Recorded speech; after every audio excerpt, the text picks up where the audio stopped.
Ready? Start.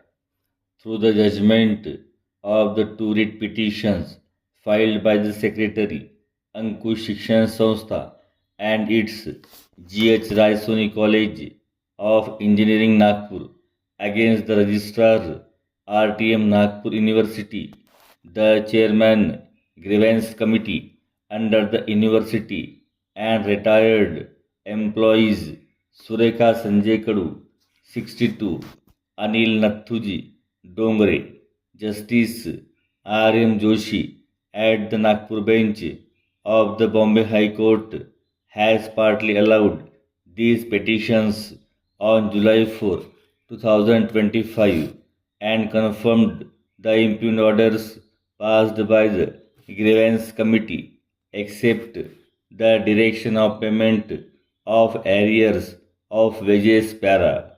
The High Court has held that the employees are entitled for the arrears of wages for the period of 3 years prior to the date of their superannuation, along with interest at 9% per annum para.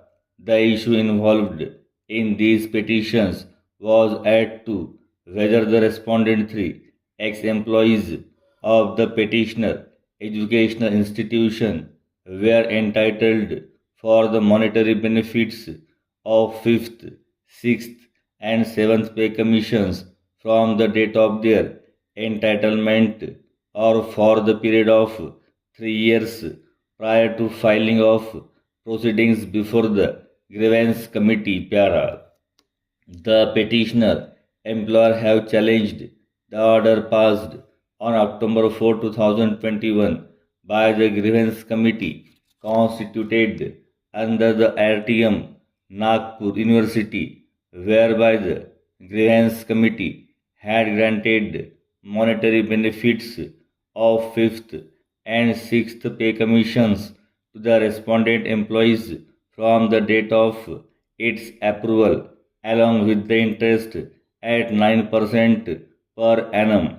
It had been the case of the employees that, in spite of their regular appointment, they were not paid salary as per the rules and that they were denied the benefits of 5th, 6th, and 7th pay commissions para.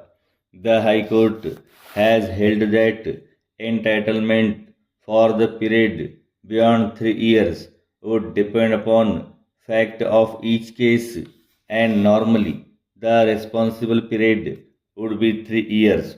It is further recorded therein that management therein by recognizing entitlement of non-teaching staff had paid their dues by a promise without raising argument of 3 years.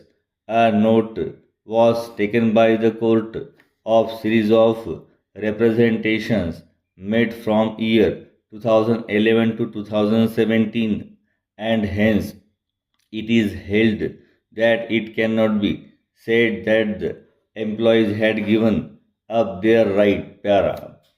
The High Court has cooled down the principles from the judgment cited before the court that a claim of wages difference is tenable even if filed beyond 3 years. Second, in case if such claims is made belatedly, ordinarily the court would restrict the same for period of 3 years.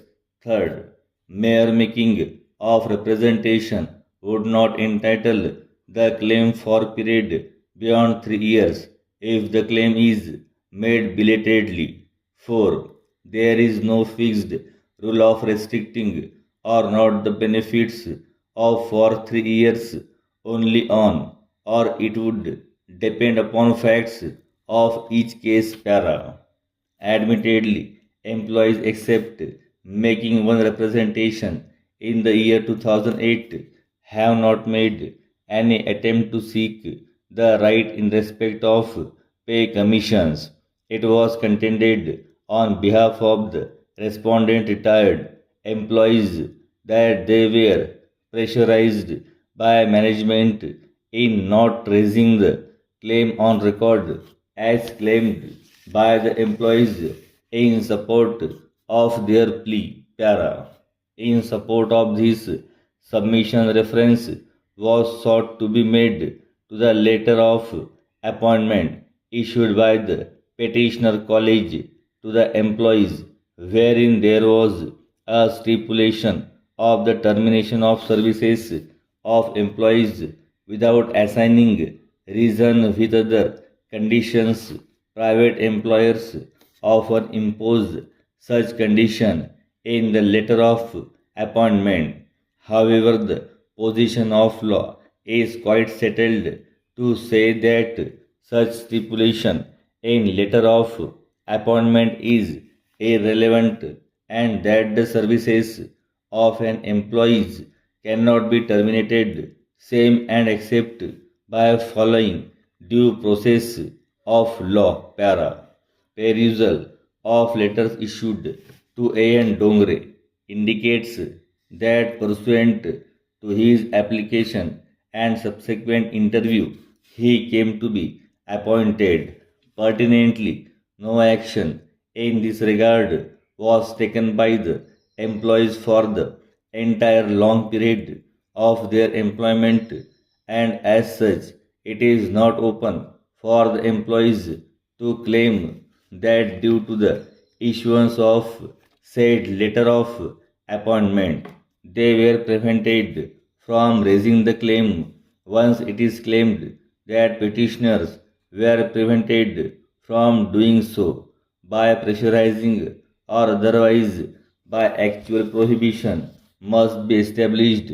If unsubstantiated stand is allowed to be accepted, then in every case it would be sufficient for an employee to simply state that he was prohibited from raising the claim and therefore he is entitled for entire claim and the same cannot be restricted for period of 3 years.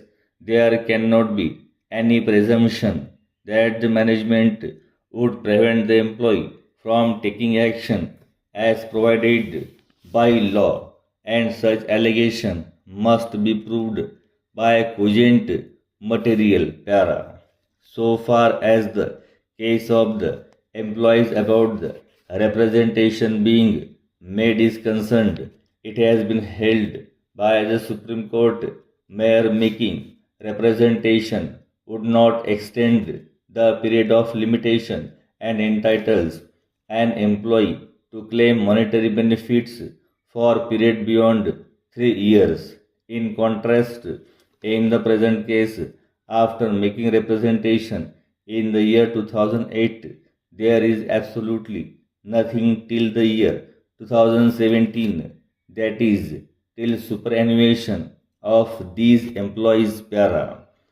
Though there cannot be any straitjacket formula to say that an employee would be entitled for the monetary benefits for a restricted period of 3 years before the date of filing of proceedings unless it is shown that the employee, apart from making representation, had taken some positive steps to assert his right in accordance with law. But this element is absent in the case. The claim was made for a period from August 1st, 1999 to October 31st, 2016 on April 15, 2019. Thus, the first claim relates back to 20 years, and last of such claim was made after 2.5 years of superannuation. The claim, therefore, made for a period before 3 years could be said to be stale or dead claim, and certainly beyond reasonable period. The High Court has held that the employees herein are entitled for the arrears for the period of 3 years before their superannuation. The interest at 9% per annum awarded by the grievance committee is just and proper and therefore does not deserve any interference.